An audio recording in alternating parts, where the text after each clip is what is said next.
আজকে থেকে 20 বছর আগে আমি এই মাঠে খেলাধুলা করেছি এবং আপনারা জানেন যে আমি খেলাধুলার সাথে ছিলাম, অনেক দূর পর্যন্ত খেলেছি আলহামদুলিল্লাহ। তো আমার বাবা আমাকে বলছিলেন যে খেলাধুলা করতে যেতে ইচ্ছা করছে। আমি বললাম যে হ্যাঁ। আমার মনে আছে ঠিক ওই যে ছেলেগুলো যেখানে দাঁড়িয়ে আছে ওই জায়গাটাতে আমি খেলছিলাম।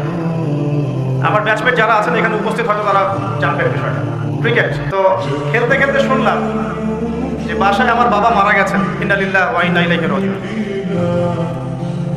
আমার বাবা আর মা এখানেই থাকতেন, ঠিক এই বাজারের সামনের বাসায়। এখানে আমার শৈশবটা কেটেছে, আমার শৈশবটার অনেক স্মৃতি এখানে জড়িত আছে। আর আজকে তাকবীরের কি লিখন যে সেই মাঠে বসে আমি আপনাদের সামনে দ্বীনের ওয়াজ করছি। সুবহানাল্লাহ।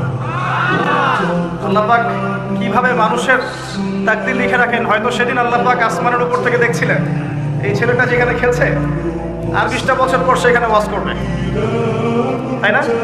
আল্লাহ পাক সব জানতেন না?